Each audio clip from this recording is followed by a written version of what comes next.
Now, what's so interesting here is how brokenness is defined. It's not about beating yourself up or feeling worthless. No, not at all. It's about a deep, constant awareness that on your own, you're not enough. It's this really honest acknowledgement that you need help from a higher power. And the sermon points to this scripture to really drive the point home. The idea is that this specific posture, this humility, doesn't push divine help away. It actually attracts it.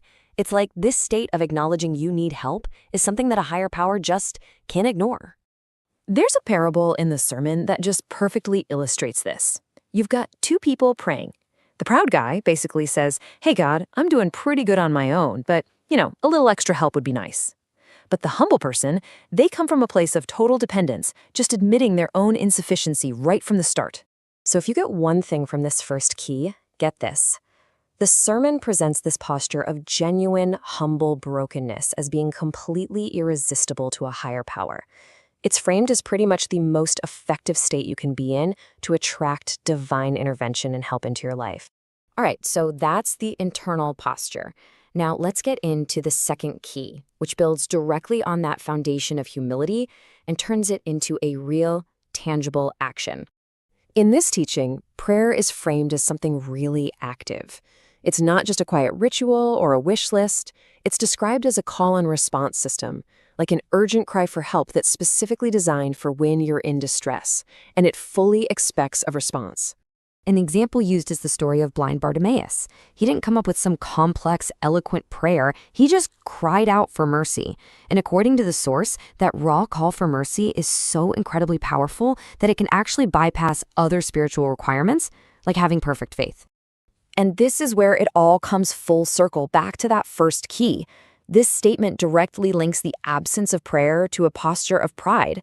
The argument is that if you're not calling for help, you're basically saying, "I've got this on my own." You're communicating that you think you're sufficient, which is the total opposite of brokenness. Okay, now for the final key. This one moves beyond just a posture or a single action and into a universal principle that governs, everything. The law of sowing and reaping. The core concept here is that help doesn't just materialize out of thin air. It's a harvest. The amount of help and the kind of help you receive in your life is a direct result of the seeds of help you've planted in other people's lives. It's a spiritual law of cause and effect, plain and simple. The sermon uses this really fascinating term, the whatsoever seed, to describe every single thing you do.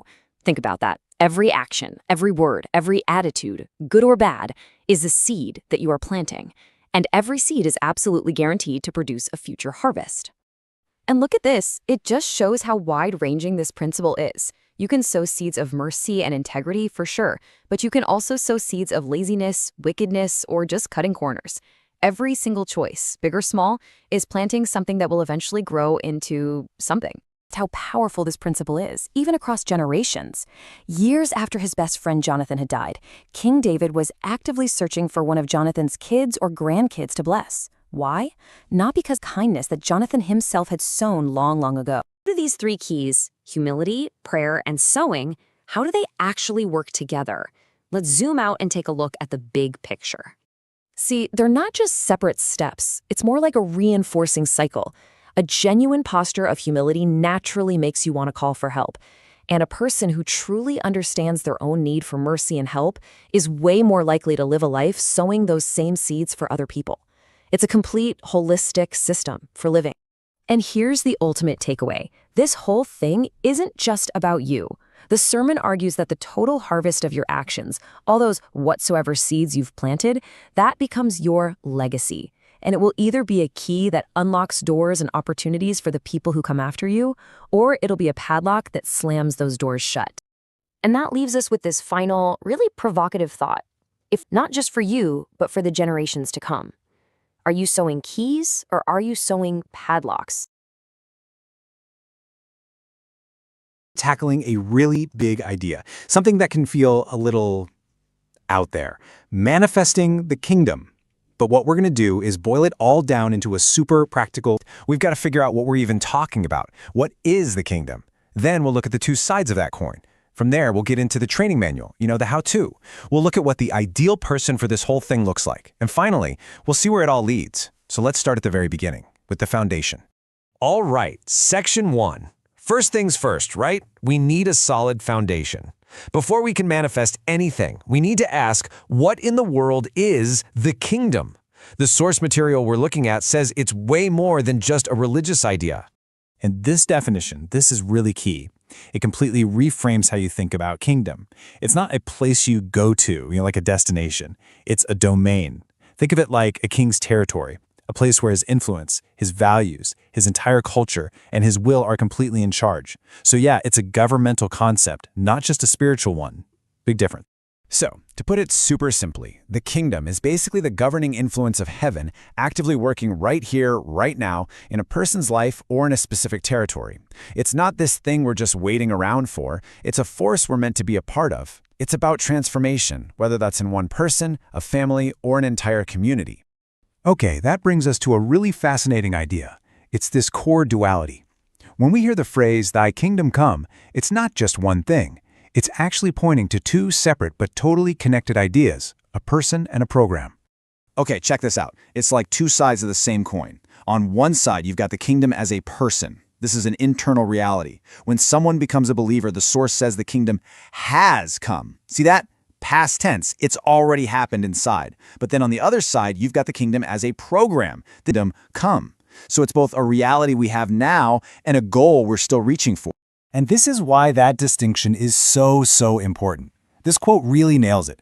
It says, you can be born again, but that doesn't automatically make you a witness. What makes you part of something automatically make you a witness? What makes you part of something bigger? A program that goes way bigger. A program that goes way beyond just your own personal. So if there's a program, it makes sense that there's a training process, right? Well, that's exactly what we're looking at next.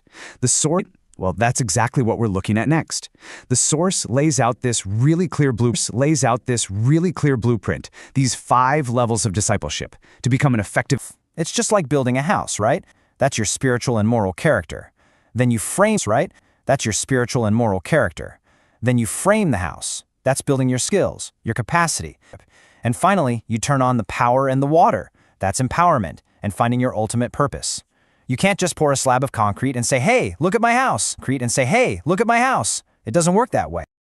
And this is a point the source really hammers home. You can't good intentions in the world, but you skip building your skills, that capacity step, you're just going to end up frustrated and honestly ineffective. A good heart is crucial, but it's not enough. You need real competence to actually move the program forward. Okay, so let's say someone goes to look like.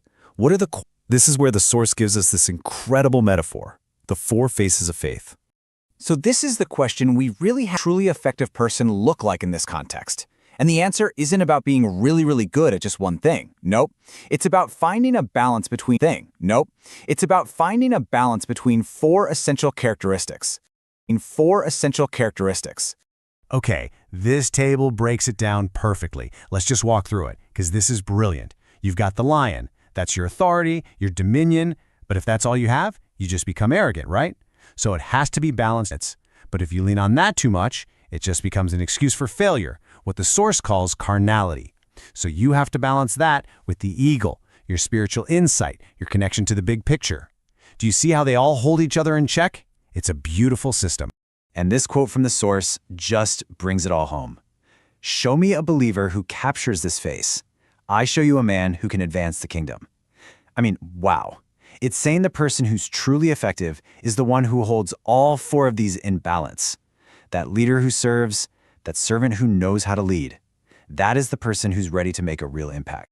All right, so let's bring this all together for the grand finale. We've defined the kingdom, we've looked at the person and the program, we've walked through the 5 levels of training, and we've seen the 4 faces of the ideal agent. But what's the end game? What is all of this for? So after all that, what is God's grand strategy for actually executing this whole thing, for manifesting the kingdom? You might expect some complex, cosmic plan, but the answer the source gives is shockingly simple. The strategy is you. It's people. The plan isn't a rule book. It's a movement of trained, developed, balanced individuals who become the agents for change. And this really flips the script on how we think about changing the world. The focus isn't on fixing broken systems or infrastructure from the top down. No, the strategy is to transform the people who are inside those systems. The core belief here is that transformed people will inevitably build transformed systems. It's an inside-out job. Okay, so let's do a quick